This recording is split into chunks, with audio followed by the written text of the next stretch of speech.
Global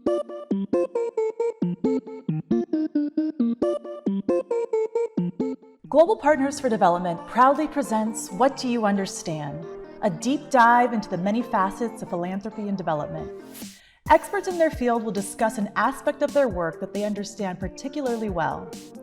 Let's talk about big bets, innovation, social enterprises, large-scale humanitarian aid, and the fixation on ending things or solving humanity's greatest problems, and the issues that arise while tackling it all.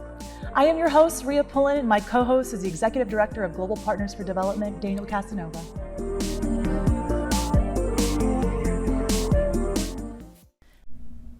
Our guest today is Alex Counts. Alex is an author, an independent consultant to nonprofit organizations, and the founder of the Grameen Foundation. He has recently released a new edition of his book, Small Loans, Big Dreams. Well, so, I think where I'd start is so many people know about Grameen Bank and Muhammad Yunus, and I'd like to hear about you and like how, and I know that in the book you touch on this and stuff because there's background there, but I'm just curious, start us out with how you got to Bangladesh, because that's not a lot of people get to go there. And before you were 20, because I love the letter you wrote to him. I want to kind of on my end, I want to use my background to make sure the whole world knows about it. And you're 20. When I wrote to him, I couldn't legally buy and consume a beer in Washington, D.C., where I happened to be at the time. First of all, I was influenced. We were all growing as we go through high school, and there were some other students that cared about social issues like hunger, like making sure the Holocaust didn't happen again. And they just got me thinking. And I always say to people, if you're an activist, people may be thinking about what you're telling them. They're not doing anything yet, but you've planted a seed. And so some other students, through their activism, planted a seed for mine. I saw the movie Gandhi, and I was like, if that guy was still alive, I'd complete my studies, and I just put myself in front of him and say, tell me what to do, sir. But he was not alive. So then I was like, where's the modern day Gandhi? And I started to think of Muhammad Yunus. And then a mentor, I've always sought out mentors in my life, I still am today. And I said, and my mentor said, well, you're so fascinated with this guy, Alex, why don't you write him a letter and tell him that you want to be of service to him and taking his ideas global. And I wrote a kind of a grandiose letter that I'm glad has been lost. I asked him, he files everything, but somehow that letter got lost, thank God. But as best I can recall, I said, sir, you've come up with this wonderful thing in Bangladesh, empowering the women of your country, a grassroots revolution in economics and social, and part of your country, and I'm going to help you take it global. Yes. Because I'm 19 years old and I know nothing. But I have a lot of enthusiasm. I should have written that. I made myself seem like some major ally of his, and he he had the decency and the generosity to write me back, write an old-fashioned letter, and I was like, and I was so he wrote me. And by the way, now young people that write me letters and want help, I can't say no, because he said yes to me, and so. So that letter came up, and then I'm like, how am I going to actually do this? And so I had to teach myself Bengali, the wrong kind of Bengali, Calcutta Bengali. Anyway, that would work itself out. A lot of has instead of she has. Exactly. And then I had to get financing for it. And my father, who was always a big backer of me, sent me a little money here and there to build up a fund, but ultimately the Fulbright program, which I'm a huge supporter of, public diplomacy, citizen diplomacy. It's how we're going to get this world back to the shape that it should be in. And I just went there for what originally was 10 months, and it became 6 years. And actually, in a way, once I gained some real useful experience with microfinance and just as it started to mature as a human being, I did actually become a strong ally of Muhammad Yunus, taking his work global. It took me a lot longer to become useful than I thought, but this is the impatience of youth. And it all came from that. But I wanted to be, I didn't necessarily want to invent something that would change the world. I wanted to find someone who'd already invented something that was changing the world, and I wanted to be like their lieutenant, their foot soldier. And that's what I got good at fundraising and good at building boards and all the little things that you need to take a great idea. And there's so many out there, but have the impact it's meant to have. Yeah. That's cool. Yeah. I mean, so diving deeper into things, I'd be curious, like, so in your book and also, but more like maybe that's not there, but in like your heart of hearts of your past that you know, I'd be curious to hear about like, what are those moving anecdotal stories? Because I'd say like as a fundraiser, right? Like, I'm sure you have that like down in terms of those things when someone's like, oh, can you tell us about the people that, this type of technology's helped? Yeah, well, I mean, what the basis of the microfinance technology and the way Grameen and Eunice do it, because there've been lots of variations across the world. Some really good, some not so good. Kind of perverted the idea of microfinance, and that became a later story. That's what you become a victim of your own success in ways. But the way that Muhammad Yunus did it, and many people who followed his principles, you're trying to build on the strength of people rather than address their weaknesses. And there's a whole literature that I learned later about strengths-based management. Of you're good at 3 things and you're lousy at 5 things, let's focus on those 3. Yeah. And forget about the other 5. And that's what microfinance is a poor woman, maybe even a destitute woman. She has all these lackings, education and self-confidence and whatever, but there are a few things she's good at, and one of them is surviving. Yeah. One of them is eking out a living with very few resources, and then you say, well, let's build on that strength. Let's give you some money, and it turns out there are actually some skills and confidence and drive that were kind of hidden and suppressed, and a loan and a vote of confidence that loan represents, which is very important. So one of the stories in the book, very dramatic, of a family that had been ruined through lawsuits, frivolous lawsuits, and just bad luck and natural disasters, but they knew how to make Indian sweets, really Bengali sweets, and the building block of them, which is cottage cheese, of most Indian and Bengali sweets. And so they kind of lost this skill, and they just become day laborers, which is a brutal, type of way to earn a living in the rural areas. They were off in Manikganj, if you're familiar there. And so with a loan starting at $75, they revived this business and this skill, and it took years. There's very few quick fixes in trying to address something as deep as a poverty situation. And over the course of a decade, they built up this thriving business that they probably had, as best I could tell, 25 years earlier. And just one little story. So they had a contract with a sweet shop in Dhaka that they and they would deliver basically a duffel bag full of cottage cheese, or 2 or half or 3, whatever and every day they would deliver the cottage cheese, and then they would get the order for the next day, and they'd come back. And so how do they do that? They 10 miles on a bike to the bus stop, 60 kilometer, I guess, bus ride. And then they deliver it, and then they get back on the bus, and they come back and repeat it every day. It was a good source of income. How long is that round trip? It's probably 4 hours. Oh, wow. If things go right on the bus. If things are going well, right? And so here was a situation, again, a skill that lay dormant. A $75 loan started to unlock it. Now they had all their cows, and because they could, now the price of milk didn't impact them because they had their own. But anyway, there was a 2-week general strike, a hartal.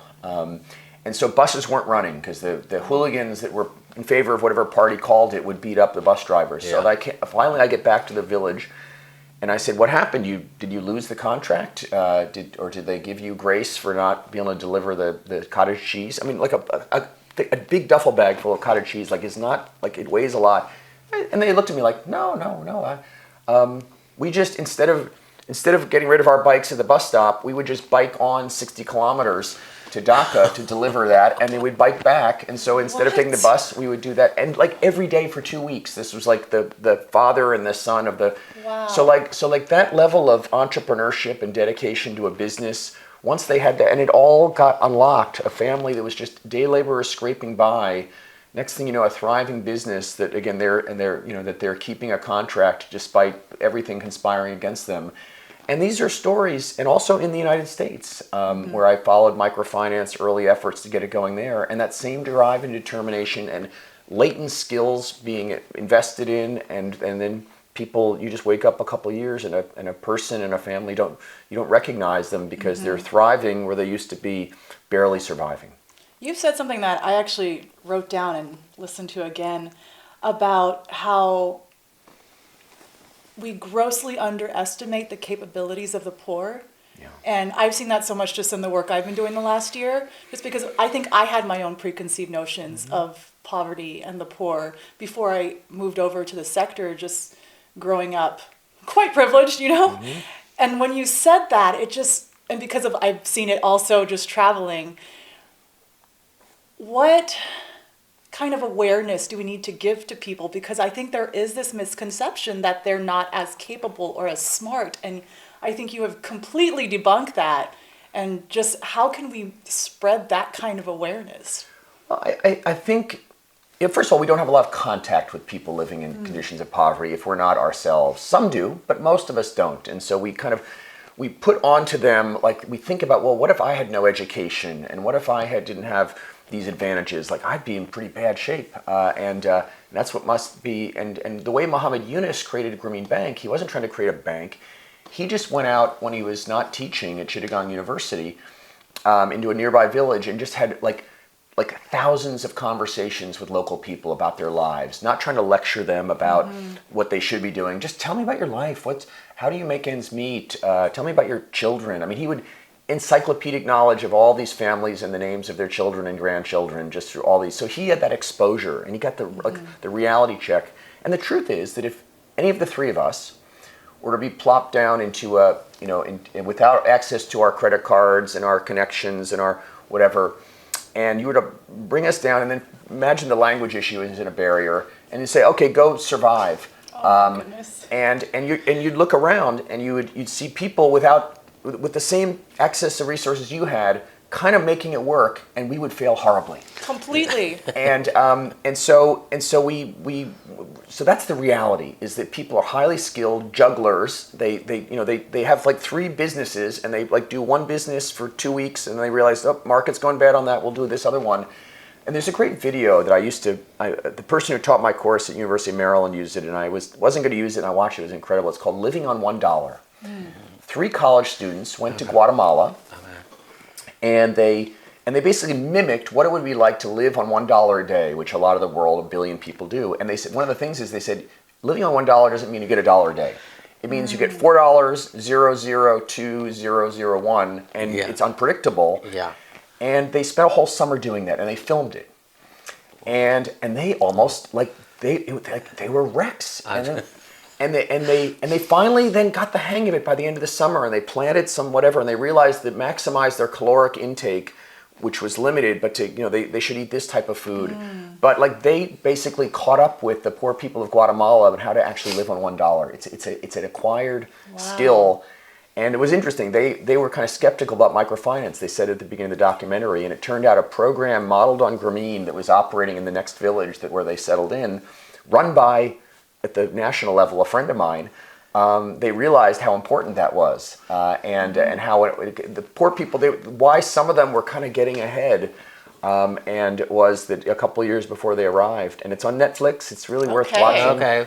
And it's a great, short of spending the hours like Muhammad Yunus did, talking to poor people and getting that reality check. It's like people like us, young people, smart people, but realizing that surviving on $1 a day, it requires skills that we don't have, we can develop, but they already have. And the question is, how do you invest in those skills? How do you value those skills? And that's what Muhammad Yunus did. Yeah, I see that just because I'm a mom. I have like a 5 and a 9-year-old. And when we were in East Africa, seeing the kids younger than mine taking care of the cattle next to the busy street, the helicopter parents of Sonoma and Marin County would be appalled. They'd be like, oh no, you can't get too close to the street. And so I'm just looking at these kids and I'm like, grow up fast. They are more capable than a lot of like adults that I've seen here. Yeah, very true. Yeah, I remember when I was living in Cox's Bazar, there'd be this little chai shop we go to, and it was run by this like 7-year-old and 6-year-old brother. They were like doing everything. But it's just that's interesting. Those are skills they'll learn that my kids will never learn because they're not having to. Yes, they don't have that 4-year bachelor's degree, but the amount of skills that they have learned, a 6 and 7-year-old running a chai shop. Yeah. Those are skills you learn in business school later on. But I mean, and they'll learn different skills, and Yeah. they'll be able to abstract and conceptualize things and whatever. But the point is, we forget that the survival, the mere fact that people in poverty are still alive should tell us that they're highly skilled in ways that different from the way we're skilled. And so let's not see them as charitable cases. Oh, you need this, you need me to teach you that. No. Mostly no. It's about how can I help you unlock and leverage your skills that actually I lack for your benefit. And then you aggregate that all across 80,000 villages in Bangladesh, and that ends up being a national success story. And poverty has come down rapidly in Bangladesh, and it's not because the government's done a good job, because mostly they haven't. It's not because the business community has done a great job, but a few success stories. But it's because this grassroots revolution that Grameen and BRAC and other great organizations that kind of adopted Grameens and adapted what they were doing. And it's one of the great kind of grassroots economic and social success stories of our time. Yeah. I mean, you've touched on it a little bit as you were explaining this. These are like the hard questions. These are not gotcha questions in any way, in this way, but I feel like there's two things that you're like, because you mentioned it, which is like, there are people that have taken the model and perverted it, or it just looks different. And and it's like, there's a lot of ways to talk about microfinance. They aren't all the same. Every country isn't the same, right? Like how you apply it. So my question is more like, can you speak more to that? Sure. What do you think? Because in my mind, the simple criticism would be like, not every poor person's an entrepreneur, right? But I'm sure you've heard just like there are these bites you hear about microfinance, and as things there were some negative studies on it, and you see and you go like, okay, but I'm curious what you'd say to that. So well, I do try to address some of these critiques in the third edition of my book, Small Loans, Big Dreams, because they didn't really exist in 2008 when the second edition came out, and I try to, in a balanced way, and not because some of the critiques have some elements of truth in them. Like the one about not everyone is an entrepreneur, that's a big critique. Because Muhammad Yunus, he talks in broad strokes like a lot of great people. He doesn't bring a lot of nuance. So he says, everyone has the potential to be an entrepreneur. We just need to invest in them. The truth is, of Grameen borrowers, probably 20% of them, like Noni Bala, who I was just talking about, it has that entrepreneurial gene. Like if she could have been Bill Gates or Jeff Bezos if she had all the advantages. And 80% of them are what I call, kind of entrepreneurs by necessity, and they don't have the skill that Noni Bala has. But it doesn't mean that lacking other alternatives, having them go into running a business, maybe not terribly well, but well enough to keep them alive, and then giving them that $75 to do that a little bit with a little more capital. It may not be their best calling, but it is the only option. So to say, well, they would prefer employment. Well, great. Then give them a job. But if you're not going to give them a job, let them do something and let. The other thing is, have people taken Muhammad Yunus's idea and not applied it faithfully? First of all, some have done it beautifully. Some have innovated on top of it and are doing it even better than he did in some ways. But I think there are three cases, and I think it's important to realize. And by the way, this is a victim of our success. You get the Nobel Peace Prize, you get the media attention, and people are going to take your idea and do wonderful things with it, and because you're now in the spotlight, and people are going to do some not so wonderful things with it, and then you just have to manage that as best you can. So one is that people apply his model, but they take some shortcuts that make it easier. Like, for example, one of the things he did as a matter of principle, he said, when I start this organization, I want to have the borrowers of this organization own a majority of the shares in it. Now, CARD in the Philippines and a few in India did that, but so lots of shortcuts. It kind of makes it easier, but it also undercuts some key elements of what he built that was just so special. Then there are other people that I think got a little greedy, and they just saw it more as a way to, because they realized, he shed the light on this fact that the hardworking poor women of the world represent an engine of economic growth who can actually not only take your loan and repay it, but repay it with interest. And in some markets, you can actually make money off of it. And so people focused on the making money part, and then they would say, and we're doing so much good, but they really prioritized the making money for their organization, for themselves. So the values listen, if you're doing it ethically, because I'm not against banking, they were just doing banking and from a profit maximization standpoint and trying to serve poor women. And probably a lot of them benefited, but then you're losing the real heart and soul of it. It's not a shortcut. It's just coming from a different values place. And then there were some people who were just trying to actually exploit people. and we're come up with all means to make it sound like they were charging a low interest rate, and they were charging a totally unreasonable interest rate and taking advantage of people, and it was evil. Not so you have people who are just taking a little shortcut. You have people who were kind of had mixed values, different values, but still probably creating some good. And then there were the crooks. And then we, as an industry, we tried to, kind of how do you police that? How do you protect the brand? And it's not easy, but we came up with some things we thought, did a reasonably good job at that. Yeah. But it was a victim of his success, our success in scaling this idea. Is people with all sorts of motivations and priorities, it was on their radar, and a lot of them tried to do something with it. Some did wonderful things, some not so wonderful things. Yeah. But still, I mean, I get at the core of it's like people need banking. Yeah. And like it, as simple of an idea as being like, oh, poor people can bank. Yeah. Well, and if you just break it down, and you don't say, well, minimum loan is $50,000, then then by the rules you're excluding it, or you need to have collateral, or you need to be literate. But Professor Yunus said those rules are not actually needed.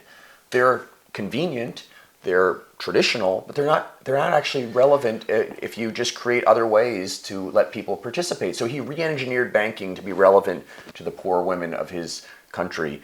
And it took a lot, but it wasn't that complex. And then he just stayed committed when he realized he could charge them more interest, or he could serve non-poor people. And he said, I don't want to do that. I could do that, but I don't want to do that. I want to stick to getting every last 8 million women of Grameen out of poverty. And then once I do that, then I'll think about applying this in different ways. Until then, I got my job cut out for me. So where do you think they are in on that path then? Well, he created, Grameen. One of the things as a social entrepreneur you need to do is, and this is where I think the nonprofit sector kind of falls behind the business sector, is we get onto something we're comfortable with that works pretty well, and we stop innovating. Yeah. And because maybe my job will go away, maybe the pressure of the market to continue to innovate doesn't exist in the same way. And Grameen is kind of a hybrid nonprofit for-profit, and so at a certain point the original Grameen model stopped kind of working that well.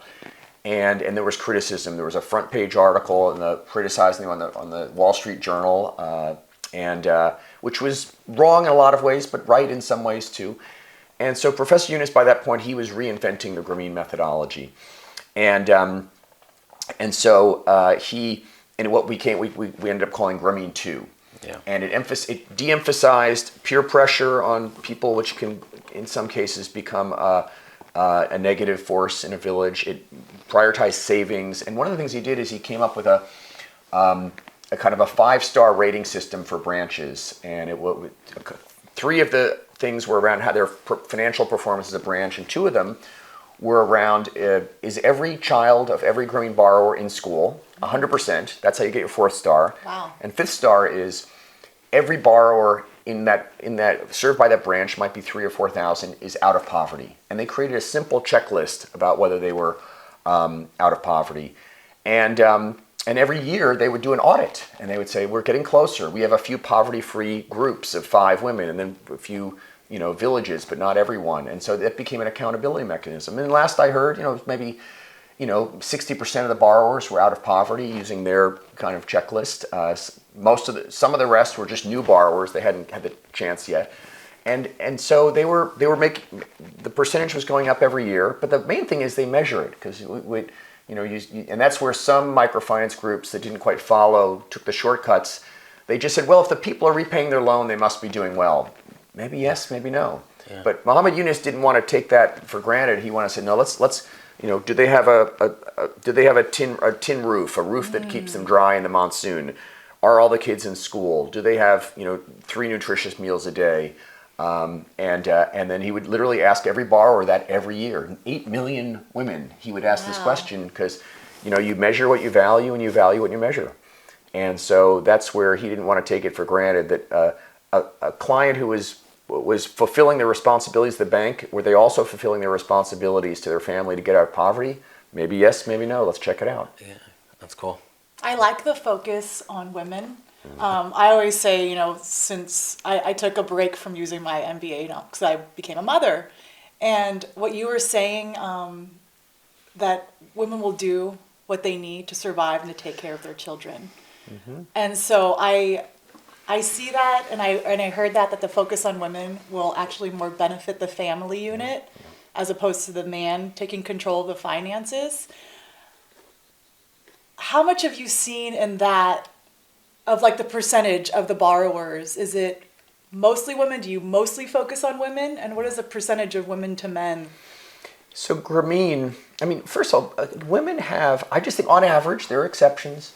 Women. I mean, look at the what men and women in the Trump administration, and who is coming forward to actually say what needs to be said. It's the women who are there. They have more of a conscience. I mean, do men abandon their children when the going gets rough? Sometimes they do. Does a woman abandon her children when the going gets rough? Almost never. No. Across all the cultures I'm familiar with. So, Muhammad Yunus had 3 critiques of the banking system. Core, hit many others, but 3 core. It was anti-poor, anti-illiterate, and anti-women.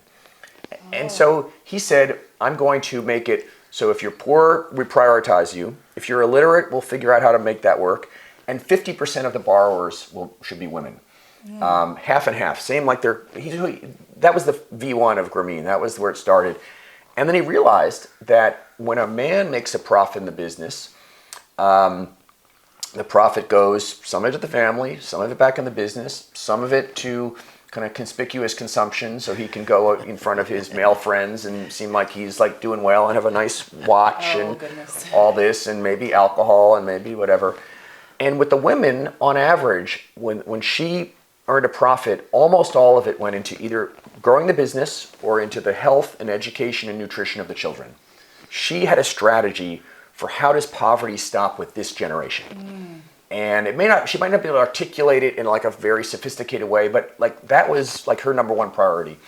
And so I would go around the villages and in the afternoon, and I would see like a college student sitting under a tree with 4 or 5 students. And it's because the Grameen borrowers hired private tutors, college students, and paid them like $7 a month or something to tutor their kids so they have a chance of passing the exams that in the British, Indian, Bangladeshi system. If you don't pass a certain exam, like it's like SAT here, but like if you don't get enough of a grade, you don't go on to the next level of. It's not like you go to a bad college; you just don't go to college. Yeah. So they're like, the school isn't going to do it. So they're hiring private tutors. People whose poverty status even then was still significant. But I mean, how many people in middle class people around the world say private tutor? Let them just do the best they can in class. I can't afford that. So that conscience of the woman, that strategy to get the children out of poverty. I don't want them to experience what I experienced when they're adults. Was like a strong drive. So Muhammad Yunus said, forget it. From here on out, all the new borrowers pretty much will be women. And so now Grameen Bank, I think if 95% of the borrowers are women. He didn't kick out the men who joined in the first 5 or 8 years, and when they left, they could be replaced by another man. But no, other than that, other than the natural replacement, all new borrowers since really about 1980, probably about 1983, have been women. And then when he says take this model and bring it to India or Pakistan or Uganda, start with 100% women from day one. I had to learn, but you don't have to go through that. And of course, what you're doing is you're lending to the family. Like in these rural or urban slums, I mean, the business, everyone, the whole family is involved in it. Just like your tea stall that you were talking about, where the 7 or 8 year old are doing that at some points. But make the representative of the family to the bank be the mother. Right. And now some of that money will go to the husband because he may have a business, and some may go, but put her in control. Yep. Foreground her, background the rest. It works better. Yeah. So he would, and lots of programs, I'd say the majority of programs that are modeled on Grameen, based on his advice, they only lend to women from day one, and they continue doing that to this day. Very cool. Well, so we're taking up a lot of your time, but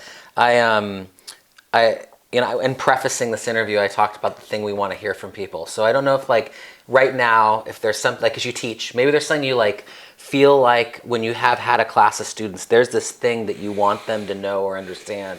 But is there something that you understand particularly well that's really important to share with people right now?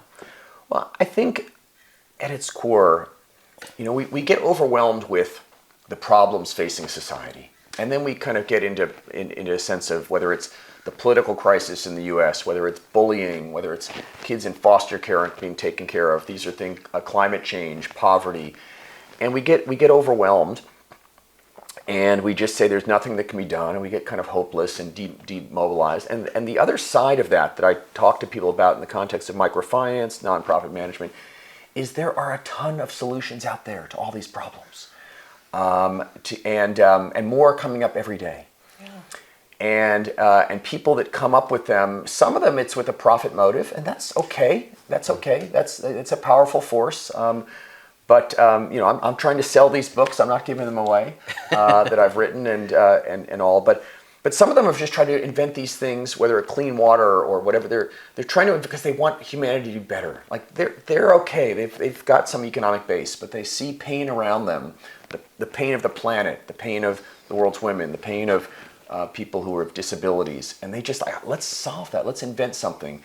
And what's lacking is that making those solutions visible and making it easy for people to join in taking those solutions to their natural expansion and impact. And that's what I did. I got into microfinance. It's not the only solution out there. It might not even be the best, but it's one that I said, I'm going to make it my life's work to scale this. And there are solutions to climate change. There are solutions to bullying. There are solutions to the terrible state of education in this country for all but like the best schools. And let's create a way that, because also the risk of the nonprofit sector is that we professionalize nonprofits so much that we kind of exclude everyone who doesn't work for a nonprofit. Just give us money and just stay out of the way. No, the beauty of the microfinance movement, and a guy by the name of Sam Daly Harris, another mentor of mine, and who started something called Results, which is where Anna and I met. He intuitively got that the magic of creating social change is around making everyone feel like they're a change maker. Yes. They're not just a check writer and then just sit in the stands and watch it. And so so when he launched the Microcredit Summit campaign, he said there's a role for the people who practice microfinance who are doing this work, but let's create a council of education institutions and people in education, how they can contribute, and religious organizations and political leaders and civic organizations like Rotary, and let's figure out how each of them can do their best to bring this solution. And so you had to have been part of at least one organization that was kind of mapped out as part of the solution here. Like no one was off the hook. Yeah. Right. Yeah. And It's like that cross-sector partnership. Yeah. And so, and they would say to people around the world, I was just reading the biography of a great microfinance leader from Nigeria, and he'd create these kind of also information like which African countries are doing the best, and because we want to get, half of all poor families get microfinance, and so don't worry about your country or the world, just the village you're in, get half of them. And I can manage that. And so breaking down problems and people feel like I can do that. And that was his brilliance. So he said there was a time where Nigeria is falling behind. Sam was putting out these reports, and it was a terribly underfunded campaign, less than $1 million a year, but it just created a global movement for this solution. So Nigeria's we're falling behind other African countries. How are we going to catch up? What are we going to learn from them? And so it made everyone was kind of in the driver's seat of trying to scale this. And one of the things I'm trying to do in my writings and teachings and consulting is to try to, when you have a solution, make it possible for almost everyone, if they have some excess time and talent and money, but money is just the start, to feel like they're not in the stands, they're not watching on TV, put them on the playing field. Yeah. That's how we're going to solve these problems. And yes, we need new solutions, but there's so many out there, and we just need to give people a sense of agency and network them with each other, and what are the best practices in doing it, and just magic happens. That's amazing. So we usually end with, what is something you're working on right now? I know you're going around talking about your book. What's something you're working on right now and a project you're looking forward to that you're really excited about? Well, I think one of the things you need to do in nonprofits, and in the commercial sphere it has its own equivalent of sales, is you need to raise money. Mm-hmm. And one of the things that I learned early in my career, I was the reluctant fundraiser, the delegating fundraiser. I want to spend the money. I don't want to raise the money. We have lots of thoughts on that. I wouldn't wish fundraising on my worst enemies. Yeah, well we need to talk. We're going to talk after. We need to talk. But the reality is, fundraising. I used to kind of want to avoid fundraising at all costs. I came to love fundraising so much that I neglected other parts of my job because I just couldn't bring myself away from fundraising. And so we've created this debilitating idea around what fundraising is. And the most common thing I would hear from committed volunteers would be, over the course of my career, was, I'll do anything to help your organization because I love your mission, except fundraising. Because I'm not good at it and I don't like to do it. And so it's amazing so much money gets raised in this country given how many people have a really disempowering idea around it. And so I learned that fundraising was about, at its core, and I wrote a different book called Changing the World Without Losing Your Mind, about how you can adopt a disempowering view if you want to, but you can think of fundraising as developing win-win partnerships. Mm-hmm. The donor wins, the fundraiser wins, the organization wins, and the cause wins if the organization can execute. And it's like being a matchmaker, and like a quarter of the matches you make people go off and get married and have happy lives that they wouldn't have had without you. Like, that's what fundraising is to me. And the rest of them, they have a few dates and it's cool, or they just say sorry. No one's mad at you for if you come with that spirit of, I just want to partner you with an organization and a cause that you weren't aware of, that will serve your deepest values and give something you have in excess, money, if you do, and a lot of people do, and if you don't have excess money, then commit your time. So what I'm really excited about is transforming people's relationship with fundraising, and making it something that they do joyfully, and that they just can't pull themselves away, as opposed to trying to avoid. And I've launched something. I've long connections with not only Bangladesh but India, and in the next March we're going to create the first of its kind, an India Giving Day, a day to celebrate giving from the U.S., mostly people of Indian heritage, to India. And rather than doing it reluctantly or out of a place of guilt or in a very transactional way, to do it from a place of joy and contribution and partnership. And so I'm very excited about that. But it's part of a larger agenda is let's make fundraising what it really can be, which is about partnering people. Because, listen, if I had millions of dollars and I cared about climate change, what can I do on my own? I only have 24 hours in a day, and I'm not a scientist. But if I could find an organization that has those capabilities to do the things I can't do or can't do enough, like, that serves me. It's so much more efficient to try to solve it in partnership with organizations that have built up solutions and capabilities that I can't, to develop them myself or to build them would just be very inefficient.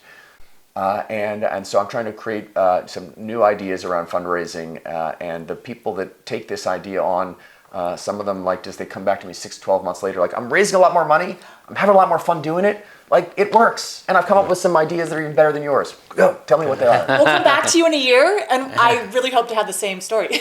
I know you will. That's good. Thank you so much for joining us. This was such an enlightening conversation. Thank you so much. It was a pleasure. Thank you. Yeah, I appreciate it. Thanks a lot, man. At Global Partners for Development, our mission is to advance community-led initiatives that improve education and public health in East Africa. We envision a world in which every East African community has the capacity to implement dynamic, sustainable solutions to the challenges they face. To learn more, visit gpfd.org.